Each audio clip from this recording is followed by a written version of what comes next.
నమస్తే, welcome to Suman TV. నేను విష్ణు. ప్రస్తుతంతో పాటు certified financial planner Ram Prasad గారు ఉన్నారు. వారితో మాట్లాడదాం. సార్ నమస్తే. సార్ రామ్ ప్రసాద్ గారు. నమస్తే విష్ణు గారు. సార్ రామ్ ప్రసాద్ గారు, హైదరాబాద్లో అద్దెలు ఆకాశాన్ని అంటుతున్నాయి. ఒక సామాన్యుడి పరిస్థితి అసామాన్యమైన విధంగా తయారైంది. ఒక డబుల్ బెడ్రూమ్ ఇల్లు తీసుకోవాలి అంటే హైదరాబాద్లో 20,000 పైమాట రెంట్ల పరిస్థితి ఉంది. ఏంటి హైదరాబాద్లో సామాన్యుడి జీవనం ఎలా ఉంది, ఎలా ఉండబోతోంది అనేదానికి రామ్ ప్రసాద్ గారు ఏ విధంగా వారి విశ్లేషణను తెలియజేస్తారు. సామాన్యుడు versus Hyderabad city. Yes, problem ఉంది సార్. అంటే రెంట్లు పెరుగుతున్నాయి. సో సరే 25,000 కాకపోయినా కనీసం 15,000 ఏందైతే ఈరోజు డబుల్ బెడ్రూమ్ ఫ్లాట్ రాదు హైదరాబాద్లో. ఓకే, లొకేషన్ స్పెసిఫిక్ 9,000 నుంచి అన్న మొదలవుద్ది అనుకో. 15,000 అయితే నడుస్తుంది ఒక double bedroom flat rent. So ఇది బడ్డీని అయిపోయింది, కట్టలేని పరిస్థితి వచ్చింది. అదే కదా, ఎలా పే చేయగలుగుతారు ఉన్న సాలరీస్లో అంటే అది పర్సన్ స్పెసిఫిక్ ప్రాబ్లం. బట్ ఈ ప్రాబ్లం అదర్ సైడ్ కూడా చూడాలి. మనం వన్ సైడ్ చూస్తున్నాం అంటే చాలా బాగుంటుంది ఎమోషనల్గా మనం చెప్పడానికి, ఇంకెవడో బ్రతకడానికి లేదు, ప్రభుత్వాలు ఏం చేయమంటే చాలా బాగుంటుంది. అది కాదు కదా. సొల్యూషన్ ఏంటి, ప్రాబ్లం కారణం ఏంటి? ఫస్ట్ ఆఫ్ ఆల్ చాలామంది కొత్తగా హైదరాబాద్ వస్తూనే ఉంటారు. గ్రాడ్యుయేషన్ అయిపోయిన ప్రతి ఒక్కడు పట్టుకుని వచ్చేస్తాం. అలా వచ్చిన వాళ్ళమే అందరం కదా. సో మరి ఇంత ప్రజలు ఇక్కడ పెరుగుతున్నప్పుడు ఇక్కడికి వస్తారు, బ్యాచులర్గా మ్యారేజ్ చేసుకుంటారు, పిల్లలు, ఇదంతా ఉన్నప్పుడు ఆబ్వియస్గా మరి ఎంత సప్లై ఉన్నా డిమాండ్ అలాగే ఉండిపోతుంది. అందువల్ల రెంట్స్ పెరుగుతున్నాయి. మేబీ కరోనా టైంలో కాస్త స్లో అవడం వల్ల ఇప్పుడు సన్నగా పెరిగినట్టుగా అనిపిస్తున్నాయి. వర్క్ ఫ్రమ్ హోమ్ ఎండ్ అవుతుంది, చాలామంది వెనక్కి వస్తున్నారు, దానివల్ల డిమాండ్ పెరుగుతుంది. ఓకే, సో అయితే మనం యాజ్ ఎ టెనెంట్ వైపు నుంచి చూస్తే ఇంత రెంట్ ఎలా కట్టాలా అంటున్నాం. ఓనర్ వైపు నుంచి ఒకసారి చూడండి. ఓనర్ వైపు నుంచి చూడాలి కదా. చూడాలి కదా ఖచ్చితంగా. ఎందుకంటే అదే ఓనర్ ప్లేస్లో ఉంటే మనం అదే. ఇప్పుడు హైదరాబాద్లో మీకు ప్రైమ్ లొకేషన్లో ఒక డబుల్ బెడ్రూమ్ ఫ్లాట్, అరే చిన్న ట్రిపుల్ బెడ్రూమ్ ఫ్లాట్, ఒక 1,500 SFT 1,600 SFT, ₹1,00,00,000 లేకుండా రాదు. ₹1,00,00,000 లేకుండా రాదు. ఆ ₹1,00,00,000 ఫ్లాట్ ఒక వ్యక్తి కొనుక్కొని రెంట్కి ఇస్తే అతనికి వచ్చే రెంట్ 25,000 స్టాండర్డ్. ఇది అంతే. అది పాతదైనా కొత్తదైనా ఫ్లాట్ యొక్క మార్కెట్ వాల్యూ ₹1,00,00,000 పలికితే దానికి గిట్టుబాటు అయ్యే అద్దె 25,000, ₹25,000. నెలకి 25,000 అంటే సంవత్సరానికి ఎంత? 3,00,000. అందుకుగాను ఓనర్ యొక్క పెట్టుబడి ఎంత? ₹1,00,00,000 కదా. అంటే అతనికి గిట్టుబాటు అవుతుంది ఎంత? 3%, 3% కదా. అంతే. 3%. ₹1,00,00,000 పెట్టుబడి పెట్టిన వ్యక్తికి రియల్ ఎస్టేట్లో పెడితే వచ్చే రెంటల్ ఈల్డ్ 3%. ఆ 3% కనుక ఈ తీసుకున్న వ్యక్తి నేను ట్యాక్స్ రిబేట్ చూసుకోవాలి, నాకు పాన్ కార్డు ఇవ్వంటే మళ్ళీ అయినా ట్యాక్స్ పే చేయాలి. ఆయన ఉన్న ఇన్కమ్ ట్యాక్స్ స్లాబ్ ఏది ఉంటే ఆ ట్యాక్స్ ఆయన పే చేయాలి. రెంటల్ ఇన్కమ్ ఇలా టు యువర్ యాన్యువల్ ఇన్కమ్, ఆ ట్యాక్స్, మెయింటెనెన్స్, మున్సిపల్ ట్యాక్స్లు పోతే ఆయనకి 2.52% వర్కౌట్ అయింది. అదే టెనెంట్ వైపు నుంచి చూసినప్పుడు రెంట్ ఎక్కువ అంటాం, అదే ఓనర్ వైపు నుంచి చూసినప్పుడు రెంట్ తక్కువ అంటాం. మళ్ళీ ఇవన్నీ కాకుండా ఓనర్కి ఈ ట్యాప్ రిపేర్లు, పెయింట్లు, అవి ఇవి ఇలాంటి మళ్ళీ మెయింటెనెన్స్. సరే వదిలేండి, అంత కాంప్లికేషన్ అక్కర్లా. సింపుల్గా ఓనర్ పర్సెప్షన్ ఎలా ఉంటుంది తెలుసా? అనవసరంగా హైదరాబాద్లో కొన్నాను, ఇదే ప్రాపర్టీ నేను బెంగళూరులో కొంటే నాకు 38,000 రెంట్ వచ్చేది అంటాడు. 40,000 50,000 చెన్నై కూడా రెండిళ్ళు ఎక్కువ. రెండిళ్ళు ఎక్కువ. నిజానికి ప్రాపర్టీ ప్రైస్ తక్కువ compare to Hyderabad. Bengaluru property price తక్కువ, చెన్నై ప్రాపర్టీ ప్రైస్ తక్కువ, రెంటల్ ఇల్లు ఎక్కువ. అంటే అక్కడ రెంటల్ టర్మ్స్ కూడా వెరీ స్ట్రిక్ట్ ఉంటాయి, ఓనర్కి చాలా ఫేవరబుల్గా ఉంటాయి. 6 months అడ్వాన్స్ లేని మీకు ఫ్లాట్ రాదే. హైదరాబాద్ బెంగళూరు సారీ చెన్నై అండ్ బెంగళూరులో. హైదరాబాద్లో వచ్చేస్తే 2 months అడ్వాన్స్కి. ఇంకంతే కదా, ఇప్పటికీ చేంజ్ అవ్వాలి. I don't see. ఇక్కడ 40,000-50,000 పే చేస్తే మనకి ఇల్లు దొరుకుతుంది, అంటే 2 నెలల అడ్వాన్స్. అదే బెంగళూరు, చెన్నైలో కనీసం 4-5 లక్షలు పే చేయాలి అడ్వాన్స్. సో అంటే ప్రాబ్లం లేదంటలేదు, understand it on the other side కూడా చూడండి మీరు. Hyderabad rental is very less compared to the surrounding states, మన నైబర్ స్టేట్స్. కానీ ప్రాపర్టీ వాల్యూస్ బాగా ఎక్కువ పెరిగిపోయాయి హైదరాబాద్లో. ఎందుకంటే ఇక్కడ developments are happening very fast కదా. ఎన్ని హై రేజ్డ్ ఫ్లాట్స్, ఎన్ని వెంచర్స్ నడుస్తున్నాయి, ఎంత బుకింగ్స్ అవుతుంది. హై రేజ్డ్ ఫ్లాట్లో వచ్చే ప్రైమరీ ఛాలెంజ్ ఏంటంటే హై రేజ్డ్కి కన్స్ట్రక్షన్ కాస్ట్ ఎక్కువ పెరిగిపోద్ది. స్ట్రెంత్ ఆఫ్ మెటీరియల్ అంతా మారిపోద్దిగా. మీరు 4 సెల్లార్లు తీసి అక్కడ నుంచి స్ట్రెంత్ బిల్డ్ చేసుకుంటూ పోతే ఫర్ ఎసెప్ట్ కన్స్ట్రక్షన్ కాస్టే వెళ్ళిపోద్ది. ప్రాక్టికల్గా బిల్డర్కే 5,000 దాటిపోద్ది. కాబట్టి వాళ్ళు 8,000కి 10,000కి అమ్ముతున్నారు. ల్యాండ్ కాస్ట్ కూడా యాడ్ చేయాలి కదా. సో ఇక్కడ primary problem has come, the property price is going up. దాన్ని accordingly rental yield still compare to other states ఇది లెస్. కానీ ఎస్, మిడిల్ క్లాస్కి లోయర్ ఇన్కమ్ వాళ్ళకి ఇబ్బంది కావచ్చు. ఇప్పుడు మనం దీనికి సొల్యూషన్ ఏంటని చూద్దాం. ఇప్పుడు ప్రాబ్లమ్ని సెంటిమెంట్ పెద్దగా చేస్తే బాగానే ఉంటుంది, కానీ అది కాదు కదా. That is of no use. పెరిగిపోతుందని బాధపడితే ఉపయోగం ఉందా? లేదు కదా. దీనికి అసలు సొల్యూషన్ ఏంటి? ఒక middle class man, lower income or average income or middle income person, how to tackle this rental పెరుగుతున్న క్రమంలో ఎలా చేయాలి? నేను పిల్లలు ఎడ్యుకేషన్కే పెడతానా, ఆ స్కూల్ ఫీజులు కట్టాలా, లేకపోతే రెంట్ కట్టాలా, ఎలా అంటే ఎలా అయినా నీ బ్రతుకు నువ్వు అంతే కదా. ఇప్పుడు అవన్నీ ఏం చేసి ఇస్తాను మార్చలేం. ఇదే సిస్టమ్ రన్నింగ్. ఓకే, ₹1,00,00,000 ఆస్తుంది. ఎంత వస్తుంది కౌలు? ఏమొద్దండి, ఎవరు చేయరుగా. సంవత్సరం కూడా లక్ష ఇస్తారు. ఓకే, నీకు ₹1,00,00,000 ఆస్తికి నీకు వచ్చే కౌలు ₹1,00,000. ఇక్కడ నువ్వు వచ్చి ₹1,00,00,000 విలువ చేసే ఇంట్లో రెంట్కు ఉండి 3 లక్షలు కడతావు. ఇక్కడేమో 3%, అక్కడే 1%. అదేంటి సార్ అట్లా అంటారేంటి? అది తాతగారి నుంచి వచ్చింది కాబట్టి మేము తీయలేమంటాడు. తాతగారి నుంచి వచ్చింది కాబట్టి తీయలేము. మరి ఎవరు తీస్తాడు? మీ నాన్న తీయడు, నువ్వు తీయవు, నీ కొడుకు తీయడు, ఎవరు తీస్తారు? అంటే దాంతో ఒక ఎమోషనల్ అటాచ్మెంట్. అదే problem comes when you have emotion. ఇదంతా ఎమోషన్ వల్ల జరుగుతుంది. ఎమోషన్ ఎక్కడ ఉండాలి సార్? భార్య పిల్లల మీద ఉండాలి, కానీ ఆస్తుల మీద, పొలాల మీద, స్థలాల మీద ఏంటి సార్ ఎమోషను? ఎక్కడ ఉండాలి ఎమోషన్? అక్కడ ఉండాలి. ఇప్పుడు నువ్వు ఇంత స్ట్రగుల్ అవుతూ ఇక్కడ స్లాగ్ అవుతూ చెప్తున్నావు, రెంట్ కట్టలేకపోతున్నా, ఇబ్బంది పడుతున్నా, పిల్లల ఫీజు కట్టలేక కానీ నేను అనేది ఏంటంటే అది నీ ఆస్తేనా? నీ ఆస్తే కదా. నీ ఆస్తి అనేది నీకు ఉపయోగపడితేనే ఆస్తి సార్. ఎవరికో ఉపయోగపడేది ఆస్తి కాదండి ప్రాక్టికల్గా. సో నేనేమంటా అంటే అందరికి అవదు. ఎవరికైతే స్థలాలు పొలాలు ఉన్నాయో అవి అమ్మేసి ఇల్లు కొనుక్కోండి. ఒప్పుకోరంటే ఒప్పుకోడు. మరి అందరు చచ్చిపోయిందా ఒప్పుకోడు. ఎవడమ్ముతాడు? అందరు పోతారుగా. మరి ఎవడు అమ్మకుండా అందరు పోతే ఎవడు కొరకు నువ్వు చెప్పుకోవడానికి ఆస్తులు అనుభవించడానిక? సింపుల్ కదా.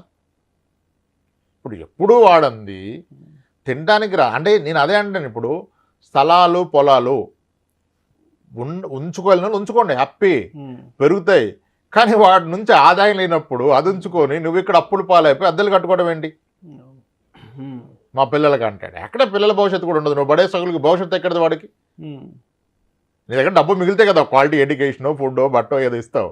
ఏది లేకుండా సగడం ఎందుకు? నేను ఏమంటానంటే మీకు ఇన్కమ్ జనరేట్ చేయని అసెట్స్ని ఇన్కమ్ జనరేటింగ్ అసెట్స్ కింద కన్వర్ట్ చేసుకోండి. ఇప్పుడు మీరు చెడగొట్టింది ఏమీ లేదు. ఆ పొలమో స్థలమో ఉంచితే ఎంత పెరుగుతుందో, మీరు ఒక ఇల్లు, అపార్ట్మెంట్, ఫ్లాటో కొనుక్కుంటే ఇది కూడా అంతే పెరుగుతుంది. అండ్ మీరు రెంట్ సేవ్ చేస్తున్నారు కదా. ఏ ఆస్తి లేనోడికి, ఆధారం లేని వాళ్ళకి ఆప్షన్ లేదండి, రెంట్ కట్టుకుంటూ ఉండాలి. కానీ నాకు ఆస్తులు ఉన్నాయి, వాటి నుంచి ఆదాయం లేదు, మళ్ళీ ఇక్కడ నేను అద్దెకు తీసుకుంటా అంటే తప్పు. ఇక్కడ మీరు చెడగొడుతుంది ఏమీ లేదు. దాన్ని నమ్మి ఇక్కడ ఇల్లు కొనుక్కుంటే ఆస్తిగానే ఉందా? మీరు దాన్ని అనుభవిస్తున్నారా? మీకు బర్డెన్ తగ్గిందా? ఎంత బాగుంటుంది లైఫ్. ఆరోగ్యంగా ఉంటాడు సొంత ఇంట్లో ఉన్నాడు. అందుకనే అయితే స్థలాలు అమ్మం కాదు, అమ్మలేరు. అమ్మలేక వాటిని అంటగడతారు. ఎవరికి? కొడుక్కి, అల్లుడికి, కూతురికి ఇస్తారు. ఏం ఉపయోగం? ఎవరో అనుభవించడానికి వద్దు, ఏదైనా మీరు అనుభవించడానికి పెట్టుకోండి. నేను వ్యవసాయం చేస్తే పొలం సార్, ఎవరో వ్యవసాయం పొలం ఎందుకని? అంతే కదా. ఇప్పుడు నేను ఇల్లు కొంటే నేను ఉండాలి. ఇల్లు కొని రెంట్ కొట్టడం కూడా గొప్ప విషయం చెప్పట్లే నేను. కానీ రెంట్ కట్టడం కన్నా సొంత ఇల్లు పెంచుకోవడం ఉత్తమం. ఆ సొంత ఇంటి కొరకు అందరికి అవదు. అయ్యే అవకాశం ఉన్న వాళ్ళు కూడా చేయట్లేదు, అది బాధ. ఇప్పుడు ఫైనాన్షియల్ ప్లానింగ్ వస్తే అందరూ ఏమంటారు తెలుసా? సార్ 2 జీతాలు ఉన్నాయి సార్, మా ఖర్చులు అంతా లేవు, ఈ జీతాలు ఎక్కడ పెట్టాలంటారు. ఎక్కడ పెట్టాల్సిన అక్కడ ఆ జీతాలు ఉంటే ఎవడు గ్యారంటీ ఇస్తున్నాడు మీకు? ఇప్పుడు రాబోయేది ఎక్కడ పెట్టాలి కాదు, ఉన్నది సక్రమంగా పెట్టామనేది ప్రశ్న. ఉన్నది సక్రమంగా సార్ ఉన్నదంటే మనం ముట్టుకోం కదా సార్, మన పేరెంట్స్ది అంటాడు. కాదు, మరి ఎవడు ముట్టుకుంటాడు? ఇప్పుడు మనకి ఒక సేయింగ్ ఉంటుంది, ద బర్డ్ ఇన్ హ్యాండ్. చేతిలో ఉన్న పక్షి చాలా విలువైంది చెట్టు మీద ఉన్న 10 పక్షుల కన్నా. అది దొరుకుతుందని గ్యారంటీ లేదు కదా, దాన్ని చూసి ఇది వదలొద్దు. అలానే నీకు రాబోయే ఇన్కమ్ కన్నా నీకున్న ఆస్తులు చాలా విలువైనవి, వీటిని సరైన మార్గంలో పెట్టాలి. నేను నా పొలాలు ఎవరికో కౌలు ఇచ్చి 50,000 రెంట్ అది కౌలు తీసుకుంటా, ₹1,00,000 కౌలు తీసుకుంటా, అది కట్టేస్తా, ఇక్కడంటే తప్పు కదా, తీసుకోండి. అది వన్ థింగ్. ఇంకోటి, ఒక హౌస్ అంటూ మీకు ఉంటే, ఎఫోర్డబిలిటీ ఉండి మీరు కొనుక్కోగలిగితే, చాలామంది ఈఎంఐ ఎక్కువ అంటారు. అసలు నన్ను అడిగితే అద్భుతమైన విషయం ఏంటంటే లోన్లో ఇల్లు కొనడం కానీ అద్భుతం కూడా లేదు. లోన్లో ఇల్లు కొనడం అదొక బ్రహ్మాస్త్రం, దాన్ని వాడుకోవాలా. తెలివైనోడు ఉంటే బ్యాంక్ డబ్బులతో ఇల్లు కొనాలి, మన డబ్బులతో కొనద్దు. ఎందుకు? ఎగ్జాంపుల్, ఇప్పుడు మీరు కనీసం ఒక సెకండ్ హ్యాండ్ ఫ్లాట్ హైదరాబాద్లో డబుల్ బెడ్రూమ్ ఫ్లాట్ 65 లక్షలకు వస్తుంది. ప్రాక్టికల్గా వస్తుంది అంతే. ఎక్కడ వస్తుంది అంటే వచ్చే దగ్గర వస్తుంది, నువ్వు వెతుక్కోవాలా. 65-70 లక్షలకు వస్తుంది కదా, 65-70 లక్షలకు వస్తుంది. లోన్ ఒక 50 లక్షలు తీసుకున్నారు అనుకోండి, 50 లక్షలు లోన్ తీసుకున్నారు. హైపోథికల్గా 26 ఏళ్ల వయసు ఉంది, పెళ్ళి అయింది, లోన్ తీసుకున్నారు. నేను 30 ఏళ్ళు పెట్టమని చెప్తాను. 30 ఏళ్ళు పెట్టండి లోన్ అని చెప్తాను. 50 లక్షల లోన్ని ఇప్పుడున్న రేట్ ఆఫ్ ఇంట్రెస్ట్ 8.55, 8.45లో ఒక 30 ఇయర్స్ పెడితే మేబీ ఈఎంఐ 38,000, 37,000 వస్తుంది. 37,000-38,000 వస్తుంది 30 ఇయర్స్ లోన్. మేబీ నేను క్యాలిక్యులేట్ చేయలేదు. 36,000-37,000 వస్తుంది నా ఐడియాలో. ఇప్పుడు ఆయన కొన్న ప్రాపర్టీ ఎంత? 75 లక్షలది. సంభవం ఉన్నది పొలము స్థలము అమ్మేసి ఏదో బంగారం అది చేసి డౌన్ పేమెంట్ కట్టే లోన్ తీసుకున్నాడు. మంత్లీ 36,000 ఈఎంఐ కడుతున్నాడు. ఇతను ఆ ఇంట్లో ఉండటం వల్ల ఇతను సేవ్ చేస్తున్న రెంట్ ఎంత? కనీసం ఒక 16-18,000 రెంట్ సేవ్ అవుతుంది.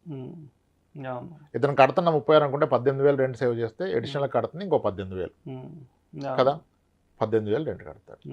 ఇప్పుడు అందరికి డౌట్ ఏంటంటే ప్రైవేట్ సెక్టర్ ఎంప్లాయీ ఎలా కట్టగలుగుతాడు? జాబ్ పోతే ఏంటి? ఎవరికి జాబ్ పోదు. మనమే రోజు ప్రేయర్ చేస్తాం, పోతే బాగు, ఎప్పుడు పోద్ది పోద్ది ఎవడన్నా పోయిందా? ఎన్నిసార్లు మాట్లాడాము మన ఇద్దరం గత 4 ఏళ్లలో? రెసిషన్ వచ్చేస్తుంది, రష్యా ఉక్రెయిన్ మాట్లాడామా, సిలికాన్ వ్యాలీ బ్యాంక్ పోయిందన్నామా, ఎవరికన్నా ఏమైనా పోయిందా? ఆ రోజు మాత్రం అందరు దిగాలుగా ఉండి బీపీ డయాబెటీస్లు పెంచుకుంటారు. ఎవరికైనా జాబ్ పోద్ది? అసమర్థుడికి పోద్ది జాబ్, సమర్థుడికి ఎవరికి జాబ్ పోదు. ఆరోగ్యం పోతే జాబ్ పోద్ది.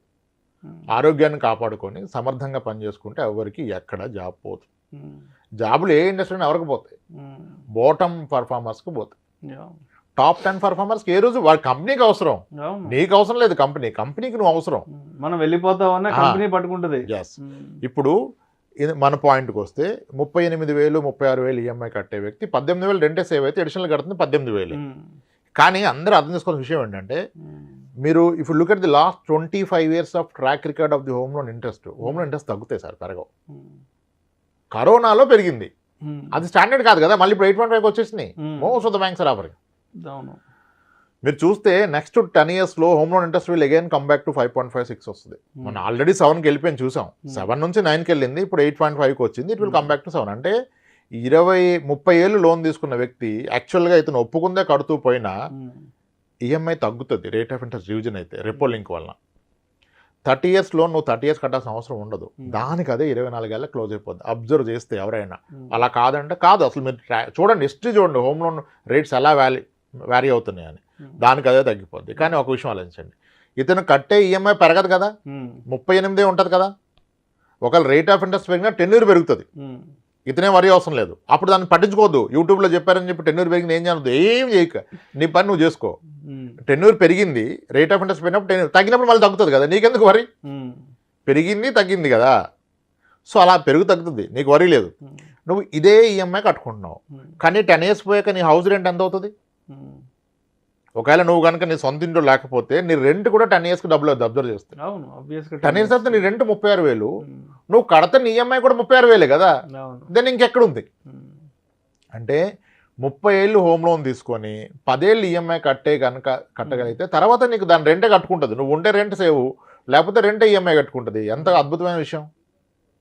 ఇక్కడ అందరికీ సైకలాజికల్గా 30 ఇయర్స్ అంటే ఎంత కట్టేస్తున్నాం సార్, 1,30,00,000 ఎవడ తిన్నట్టు అంటే అసలు నువ్వు కడుతుంది అక్కడ తినడానికి. అసలు 50 లక్షల్లోనే ఉన్న 38,000 వడ్డీకి ఇస్తాడా సార్? ఆడు వడ్డీ అసలు ప్లస్ వడ్డీకి వెళ్ళి 38,000కి ఇస్తే పోయిపోయి వాడిని ప్రశ్నిస్తారేంటి? సింపుల్ లోన్, అది అర్థం కావట్లేదు. అందరు ఎమోషన్ లెక్కలు వేరండి, ఫైనాన్స్ లెక్కలు వేరు. సో నేనేమన్నాను, అవకాశం ఉన్న వ్యక్తులు డౌన్ పేమెంట్ మేనేజ్ చేయగలిగితే, లేదా అసలు లోన్ కూడా లేకుండా కొంటే కూడా ఉత్తమే. పనికిరాని ఆస్తుల్ని పనికొచ్చే ఆస్తుల కింద మారిస్తే ఉత్తమం. లేదు ఉన్న వాటిని, ఇప్పుడు చాలామంది ఇల్లు కొనరు కానీ స్థలం కొనేస్తాడు. యాక్చువల్గా ఆ కొనే డబ్బులే ఉంటే దీనికి డౌన్ పేమెంట్ పెట్టేసుకుంటే రిమైనింగ్ ఈఎంఐ రెంట్ సేవింగ్ వల్ల అటు ఇట్లా మారేది. స్థలం బాగా పెరుగుతుంది అంటాడు. పెరుగుతుంది స్థలం. ఎంత పెరుగుతుంది? 6 ఏళ్ళకి రెట్టింపు అయింది. 12%. ఇల్లు కూడా 12 కన్నా ఎక్కువ వస్తుంది యాక్చువల్గా. ఒక అపార్ట్మెంట్ ఫ్లాట్ కొన్నా, ఇండిపెండెంట్ హౌస్ కొన్నా 10 ఇయర్స్కి డబుల్ అయిపోద్ది. దానికి వచ్చే రెంట్ కూడా కలిపి ఇది కూడా 12 వస్తుంది. సో ఫస్ట్ ఉండడానికి ఒక ఇల్లు కొనుక్కోండి. ఒక ఇల్లు కొంటే ఆరోగ్యం బాగుంటుంది. రేపు మీ పిల్లల భవిష్యత్తుకి ఏ ఎడ్యుకేషన్ లోన్ కావాలన్నా మీరు దీన్ని కొలటరల్గా పెట్టచ్చు. ఎడ్యుకేషన్ లోన్ కొలటరల్ అవుతుంది security. You can use your house as collateral. లేదు రేపు మీకు చిరాకు వచ్చేసింది, వ్యాపారం స్టార్ట్ చేశారు, బిజినెస్లోకి వెళ్ళి బిజినెస్ కూడా కొలటరల్ కావాలి. బిజినెస్ లోన్స్కి అసలు అన్సెక్యూర్ లోన్ కూడా ఓన్ హౌస్ ఉందంటాడు. ఓన్ హౌస్ ఉంటే వెయిటేజ్ ఎక్కువ మీకు. బిజినెస్ లోన్ అన్సెక్యూర్ లోన్స్ ఇస్తారు పర్సనల్ లోన్ లాగా, దానికి కూడా ఓన్ హౌస్ ఉంటే వెయిటేజ్ ఎక్కువ. సో ఇంకా హౌస్ గురించి లెక్కలొద్దు, ఒక ఓన్ హౌస్ పెట్టుకోవడం ఉత్తమం. అలా ఏం కాదు, ఏదో సేయింగ్ ఉంటుంది కదా, తెలివైన వాళ్ళంతా రెంట్ కొంటారు, తెలివి తక్కువ ఇల్లు కొంటారు అంటే మేబీ కరెక్ట్ కావచ్చు. కానీ ఈ తెలివైన తెలివి తక్కువ ప్రాబ్లం ఏంటంటే, నేను ప్రాక్టికల్గా చూసి హస్బెండ్ ఇల్లు కొనలేదని సూసైడ్ చేసుకున్న వాళ్ళు కూడా ఉన్నారు. 1 or 2 కేసెస్ కాదు, మల్టిపుల్ కేసెస్ ఉంటాయి. ఏమో ఇక్కడ మళ్ళీ ఈ విషయంలో నువ్వు ఇల్లు కొనకూడదంటే your entire family should be with you. Okay మనకు అవసరం లేదని అప్పుడు కొనుక్కో, కానీ వాళ్ళకి కావాలని నువ్వు కొనాలి. అర్థమైంది కదా? ఇల్లు కొనుక్కోవటం ఉత్తమం, దాన్ని లోన్ ద్వారా కొనుక్కోవటం అత్యుత్తమం. ఆ లోన్ని ఎక్కువ టెన్యూర్ పెట్టుకోవడం ఇంకా బ్రహ్మాస్త్రం. అది బ్రహ్మాస్త్రం అది. ఓకే, సో రెంట్కి ఓన్లీ సొల్యూషన్ ఓనింగ్. ఓనింగ్ అవుతుందా ఎఫర్డబిలిటీ అంటే అవుతుంది, కానీ చాలా మందికి అవుతుందనే విషయం తెలదు. పెద్ద కష్టమేం లేదు, అవుతుంది నిజానికి. అంటే ఏమీ లేని వాళ్ళకి అవదు, ఇంక అప్పుడు సొల్యూషనే లేదు, ఇంకా డిస్కషన్ దండగా అక్కడ. కానీ నేను పనికిరాని స్థలాలు పొలాలు పెట్టుకున్నా, ఇంట్లో రెంటుకున్నా అంటే తప్పు. ఆ స్థలాలని పొలాలని కలిపి ఇంటి కింద కొట్టండి, లేదా అటు డౌన్ పేమెంట్ కింద కొట్టి లోన్ తీసుకోండి, మొత్తం తీసేసి కొనుక్కోండి. మీరు కోల్పోతుంది ఏమీ లేదు. అదెంత పెరుగుతుంది, ఇదంతా పెరుగుతుంది. దీన్ని ఆస్వాదించవచ్చు, ఆనందించవచ్చు, అనుభవించవచ్చు. అక్కడ ఎవడో అనుభవించడానికి మీరు కొనడం నాకు అర్థం అవదు కదా. మీ పేరెంట్స్కి అర్థం కాకపోతే మీరు ఎడ్యుకేట్ చేయండి. లేదురా అట్లా కుదరదురా, తాతగారు ఇచ్చిందంటే చెప్పండి. నా పిల్లల భవిష్యత్తు ఇంపార్టెంటా, తాతగారు ఇచ్చారనే సెంటిమెంట్ ఇంపార్టెంట్ అడగండి. దట్స్ ఇట్ కదా. అలా solution is buying house. Affordability ఉంటే ఉన్నవన్నీ ఊడ్చేసైనా కొనుక్కోండి, అత్యుత్తమం. ఎస్. సో మొత్తానికి వాల్యూ ఉండి కూడా ఊర్లో ఏవైతే ప్రాపర్టీస్ ఉన్నాయో, అంటే అలాంటి ఆస్తుల మీద పెద్దగా రిటర్న్స్ లేని సిచ్యువేషన్స్లో ఆ ఆస్తుల్ని అమ్ముకొని మరి సిటీస్లో హ్యాపీగా 2 BHKనో 3 BHKనో కొనుక్కోవడం బెటర్ అంటారు. అంటే దాంట్లో కూడా మళ్ళీ బ్యాంక్ లోన్ పెట్టి ఇల్లు తీసుకోవడం ఇంకా మంచిది అంటారు. అంతే, అది నిజం. అది చెప్పాలంటే మనం కన్విన్స్ చేయలేకపోవచ్చు, కానీ 10-15 నిమిషాల్లో అది అద్భుతం, బ్రహ్మాస్త్రం. 30 ఏళ్ల పాటు హోమ్ లోన్ తీసుకునే వెసులుబాటు ఉండి తీసుకోవడం అనేది బ్రహ్మాస్త్రం. Right. Thank you so much Ramprasad గారు. థ్యాంక్స్. హైదరాబాద్లో సామాన్యుడి పరిస్థితి ఎలా ఉంది, రెంట్లు కట్టలేక ఇబ్బందులు పడుతున్నాడా పడట్లేదా అనే అంశం గురించి మీ విశ్లేషణను చాలా సూటిగా కుండ బద్దలు కొట్టినట్లుగా ఈ వీడియోలో మన ప్రేక్షకులతో షేర్ చేసుకున్నారు. Thank you so much sir.